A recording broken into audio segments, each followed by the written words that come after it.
So today I wanted to show you how to do a super basic budget if you have never budgeted before in your life and you're just wondering, where the heck do I start? So this is what a basic budget is gonna look like. And I really think you should take the time to do an overview just so that you understand before anything else what your expenses are and what your income is.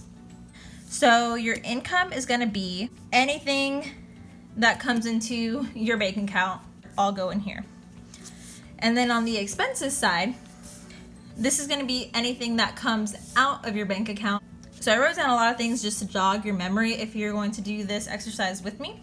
So a lot of expenses might include your rent or mortgage, utilities like water, electricity, or trash, food, which would include groceries or dining out, transportation, which would include car expenses like your car note, any gas or public transportation if you don't own a car or you don't use it often, Wi-Fi or cable, and under this would also be Netflix, Hulu, any of the random subscriptions you might have. All of that would go under these expenses. List every single expense, even if you think it's tiny, even if it's just, oh, I only pay $1 to the subscription service. You're gonna list it here. List every single expense. That would be your phone or your cell phone. I don't know if anyone has landlines anymore. Any gym memberships, any hobbies that you have. So like me with this planner stuff. If your hobby is the gym, anything you're buying gym related gear or clothing. Insurance, so that would be life, medical premiums, identity theft, anything you're paying like that. Car insurance as well. Health expenses, so if you go to the doctor and you have co-pays, if you have prescription medications, anything like that. And then I put anything else. Absolutely anything goes into this expenses category. When it comes to your income, you are going to budget the minimum amount coming in. With me, I get paid every Friday and it's the same amount of money every paycheck. So my income is very steady, very consistent, very easy to account for. But if you are on commission, if you're just starting in a new job, if you do hourly jobs, anything where your income will be variable, you want to account for the absolute minimum amount that you can expect to come in for the month. If on a really bad week, you know you're just going to work one shift and you can guarantee yourself you're going to do 4 shifts that month, then that is the minimum income amount you would put in. And then if you end up working 10 shifts that month, or you work overtime, or you do something like that, you can always come in and adjust your budget later on.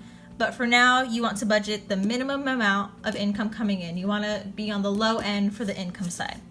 And then the reverse is true for expenses. So if you have any variable expenses like electricity might change month to month, maybe gas prices change, anything that will vary month to month, you want to estimate on the high side. And so kind of along that lines, you want to budget the maximum amount possible that could go out of your budget. So it's always easier to add to the budget than to take away. And same way, it's always easier to move around if you over budget something rather than being short and trying to scramble for that money. And so down here, I wrote down a simple kind of equation. You do income, so everything coming in that you're thinking is coming in, minus expenses, all your predicted expenses, equals what? So if this amount is positive, so if your income is greater than your expenses, that's awesome. You can do a lot of different things with that money, which I'll talk about in a second. But if your income is less than your expenses, so if this number comes out negative, there's a couple things that you can do. You're going to want to see, is there any way you can raise your income? Can you pick up overtime shifts? Can you pick up extra shifts? Can you get new clients? Can you ask your boss for a raise or ask your boss for more hours? Can you sell some random stuff you have around the house? What can you do to somehow get this income up to where you need it to be, to where you're not negative anymore? And on the flip side, you could also take a look at all of your expenses and say, what do I not need? Rent and mortgage, you probably don't have an option to change that. But Wi-Fi and cable, you might have some things you could cut and save money there. Maybe you can temporarily pause your gym membership because that might be expensive and that might be putting you over the edge for your leftover amount. Or same thing with hobbies. Do you need to be spending money on these different hobbies that you have when you are not able to pay essentially your bill? Right? Another one, a big one, is dining out. Is that something that you can cut back on? Do you have the ability to meal prep at home and not spend that extra money dining out? So you're gonna look and see, what the heck can I cut out of here? And the third option is to do both, to essentially find a way to increase your income, your side hustle, working more hours, taking a part-time job, whatever you can do to increase your income, as well as cutting out or trimming the fat from your expenses, at least temporarily. Because that's the other thing, cutting back on some of your expenses is not a lifelong thing, but it's only temporary until you get this stuff under control and your money is in the positive again. You can start right now. You can do this exercise, which is probably going to be eye-opening, probably a little bit scary too once you see what everything looks like, but this is a start. The next thing that you can do, if you want to start right now, I would suggest considering a paycheck budget, especially if you have variable income. This might be really helpful and again, really eye-opening for you. So this is the paycheck budget. You're going to do kind of what we just did, where you're going to total your income, but only for that specific pay period. So say this, you get paid bi-weekly, you get paid every 2 weeks, and your paycheck is $1,000. Then you're gonna take a look at your bills. So these are expenses that have hard deadlines. That's gonna be something like your rent, which is probably due on the 1st, your utilities, your Wi-Fi bill, anything that comes out and is due and within essentially this pay period that you know, okay, when my paycheck comes in, I'm gonna need money to pay for these things. Which is also why I suggested having a calendar so you can see when your paycheck comes in, what it needs to pay. So that's a helpful thought as well. But again, keeping it basic right now. So you're gonna take a look and you're gonna say, okay, in this case, I did an example and I said, rent, utilities, and Wi-Fi are my hard deadline bills that I have to pay this pay period. And so those total up to $650. So 1,000 minus 650 is going to equal $350 remaining from this paycheck set, this income. Then you're going to look at your variable expenses. And so that's going to be expenses that can fluctuate or that can be adjusted. So in this case, I put down food, gas, and a personal allowance. And I totaled that up to 170 for this category. And then so I did 350 because that was the total remaining, minus 170 gives me 180 remaining after this.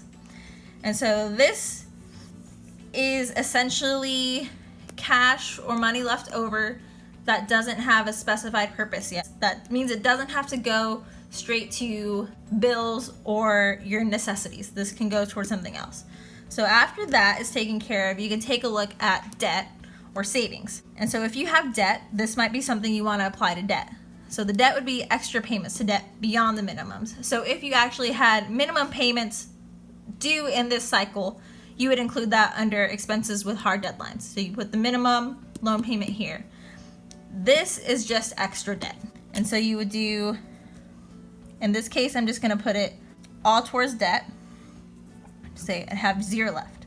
But if you had any extra left, if you only wanted to put 100 towards it in that example, then you would bring the remaining amount down here to your savings. So savings would be sinking funds, emergency fund, any investing you wanted to do. And so in this case, I'm putting 0. I'm putting everything towards debt because in this example, I have debt.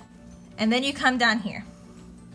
So I have this equation written out where you do income minus your bills, your fixed expenses, minus your variable expenses, minus debt, minus savings equals 0. And so now you have a zero-based budget for this paycheck period.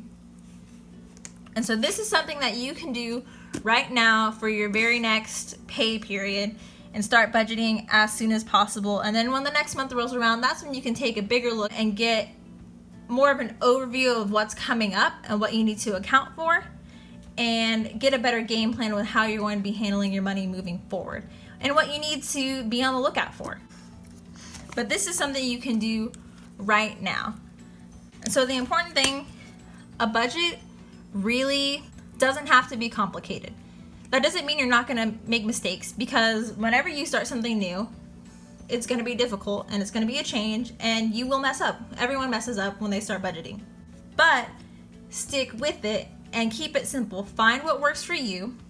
Try out different things, but don't get overwhelmed. When it comes down to it, a budget truly is income minus expenses and figuring out ways to zero that out and get things moving in the right direction. The other thing you need to know, again, I mentioned it a little bit before, but while there will be sacrifices, it doesn't mean that you have to live like a life that's totally devoid of any fun or entertainment.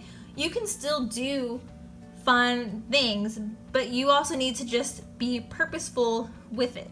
You can still go out to eat, but maybe you don't go out to eat 3 times on the weekend or 5 times a week. Maybe you choose one day a week that you're going to go out to eat, or one day a month you're going to do a date night, something like that. So you can still have little wins, little fun things, but when you are in a place where your expenses are greater than your income, you need to understand that the sacrifice that you're making by taking away some of the fluff is going to be well worth it, because once you start doing that, you will eventually move from that paycheck to paycheck lifestyle.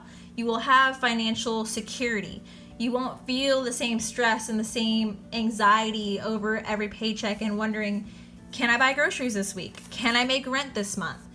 There's all these horrible, stressful things when you're living paycheck to paycheck, that getting on a budget right now, it won't change your circumstances this very second. It will take time, but it will eventually get you to where you need to be, to where you can be living with more financial stability and security and enjoying your life much more. And you can bring in a lot of those fun things again once you're out of this panic mode, if that makes sense. So I hope this is helpful. I've just been seeing a lot of people not knowing where to start and feeling very overwhelmed and feeling kind of silly or dumb because they don't know this, and that is not the case at all. You are not in the wrong. You're not anything less for not knowing how to budget, because we were never taught this. This is not common knowledge. Most people go through life living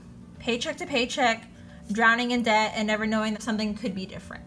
And so you need to give yourself some grace, because this is not something you were ever taught, but you can do it, and I promise you it is so worthwhile to pursue it. So good luck. Please let me know if you have any questions about this, either the basic budgeting or the paycheck budget, and I will be happy to help any way I can. Thanks for watching, guys. I hope this helps. Bye.